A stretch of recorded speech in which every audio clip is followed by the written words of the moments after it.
Rust, a hardcore survival game that might just have you rage quitting by the end of your session. Now this video is intended for beginners, whether you already have some playtime like I do, Jesus Christ, or you've seen some Rust videos that inspired you to get the game. He's loaded, dude. I will be covering how to get started in Rust, as well as some information on how Rust works. I've labeled everything with timestamps so you can easily skip ahead if you already know something that I'm covering. One of the most important parts of this guide is choosing the right server. Official servers offer the most vanilla experience, meaning there are no boosts or mods. On the other hand, modded servers can multiply the amount of loot you harvest, and they might offer kits to help you get started more easily. For beginners, I recommend starting on a modded server. You'll struggle less and learn the game faster, especially when it comes to PvP. Servers like Paranoid 3X or Hollow servers are great options. They maintain that vanilla vibe but with a bit of a boost. And if you're interested in creating your own server, either to practice with friends or host a community server, I've partnered with Shockbyte to offer you a 25% discount. Go check out Shockbyte by using the link in the description to get started on your own server and 25% off. If you're not familiar with the term wipe, it refers to when everything you built, your bases, loot, and progress is completely reset and the server starts fresh. Most servers wipe once a week, though this can vary. Now you might wonder, what's the point of grinding and progressing if it's all just going to be wiped in a week? Well, wipes are what keeps Rust replayable. They're supposed to give players new and different experiences for each wipe they play.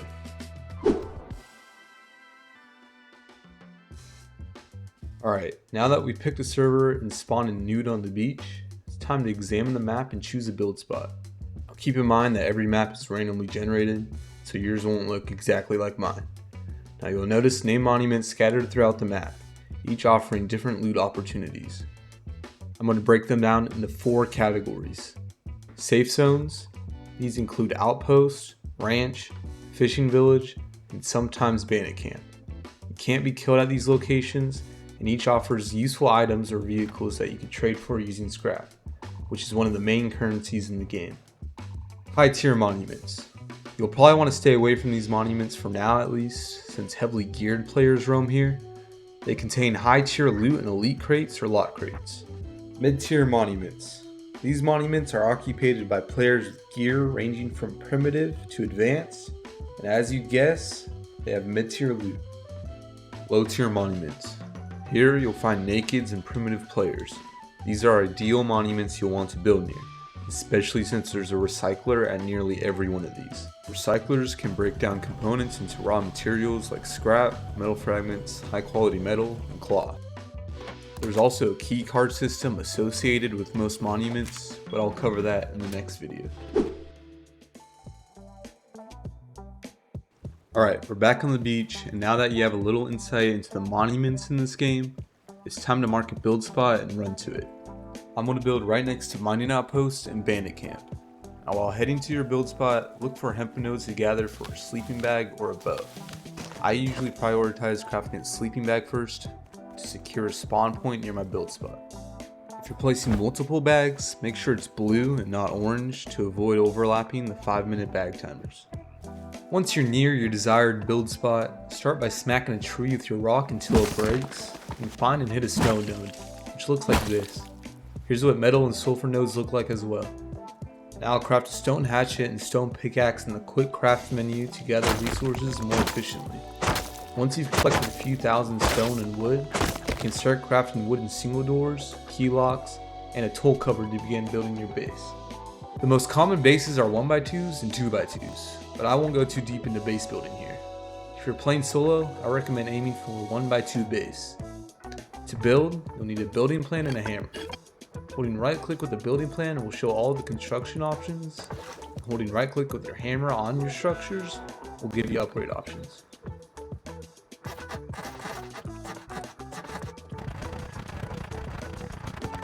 Be sure to add a triangle foundation with single doors for an airlock. An airlock allows you to enter and exit your base safely without worrying about door campers gaining access when your doors are open. With the tool cupboard crafted, place it in the back corner of your base, as close to the walls as possible. Tool cupboards, or TCs, Only allow authorized players to build within the area of your base. Keep in mind that if there's no upkeep in the TC, your base will decay within a few hours. Also, add key locks to your doors, and if you're playing with friends, wait until you have 100 metal fragments to craft code locks so they can open and close doors as well. As the wipe progresses and you gather more materials, you can expand your base by adding honeycomb layers for extra protection. The next goal is to gather metal fragments to upgrade your wooden doors to metal ones. To do this, you'll need furnaces, which allow you to smelt metal ore into metal fragments using wood as fuel. Crafting furnace requires 50 low-grade fuel, which you can make from animal fat and cloth. You can obtain animal fat by killing animals and harvesting them with a tool. To know which tool is the right tool to use, check its stats. If the harvest bar shows red and won't yield as many materials when harvesting, aim for a tool with as little red as possible. The number next to the bar indicates how fast it can harvest. Now, if you're having trouble finding animals, hitting red food barrels near roads and zipline towers is a good alternative for obtaining low-grade fuel. You can also find oil refineries to smelt crude at monuments like Harbor, Outpost, Water Treatment, Dome, Sewer Branch, and more. Once you've gathered enough low-grade fuel, craft and place your furnace and start smelting any metal ore you have. Like I said earlier, scrap is one of the main currencies in Rust, since you can use it to trade for valuable items at safe zones and most importantly, for researching. After getting your furnaces down and running it with metal, you'll need to collect scrap. To get scrap, you can run down roads and hit barrels at junk piles and you need components and scrap. Zipline towers are also a good source of scrap. You can find recyclers and monuments to grind your component down into more scrap. Note that you will need to keep some components to craft items. At this stage in your wipe, keep rope and pipes for crossbows and revolvers.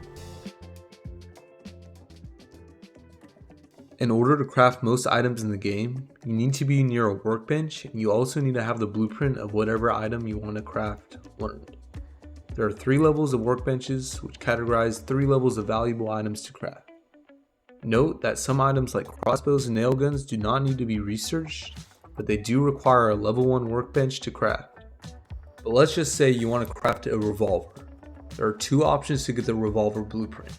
One option is to find it in a brown crate or obtain it from someone you killed, and then get a research bench and using scrap, you can get the revolver blueprint.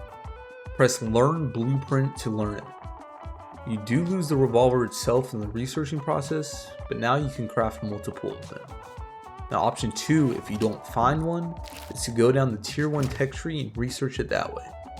Although in a recent update they made it so that the tech tree is taxed, so it's going to cost you a lot more.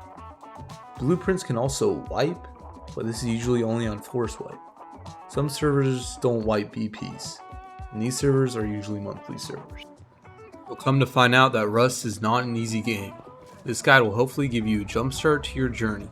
Just make sure to not take the game so seriously, enjoy your time with it. Please leave a comment if you guys have any questions. Thank you guys for watching, and I hope to see you in the next one.